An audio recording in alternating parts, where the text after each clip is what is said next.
According to the Bank of Uganda statistics, aid cuts by several donor countries to Uganda will reduce the country's economic growth, currently at 5%, by 0.7%. It further explains that the cuts are equivalent to 1.3% of the gross domestic product (GDP). These figures may appear insignificant, but since they were not anticipated in the first place, government has to react by either delaying payments, including salaries, and to some extent suspending other activities like contracts to the private sector, which is the biggest employer. This will directly impact on the volume of money in circulation. James Abola, who works with Akamai Consultants, explains how this will affect the household. Somebody may think, you know me, I'm just a fruit seller, I have no deal with government. But do you know the person who is buying fruits from you?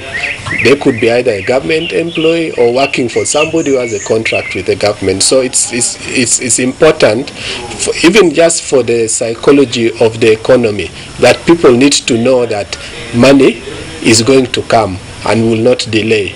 As for the reasons that led to the aid cuts, the public would wish that government takes immediate action to redeem the donors' trust and avoid hurting further the economy. So we need to see that our government is, the people in government and those in parliament are actually taking steps not only to expose the people who are behind this embezzlement, but to recover the embezzled money. Abola compares the current situation to that of the same time in 2011 in terms of money circulation and its influence on the spending patterns. The Ugandan economy experienced fairly high inflation.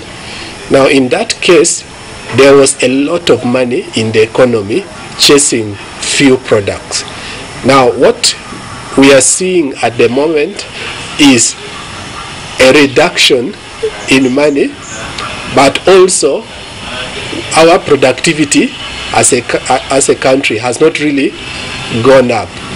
At the household level, the Christmas season is usually one of high expenditure days. Abola cautions that we should calculate our spending patterns. The most dangerous financial move at this time of the festive season is borrowing for it.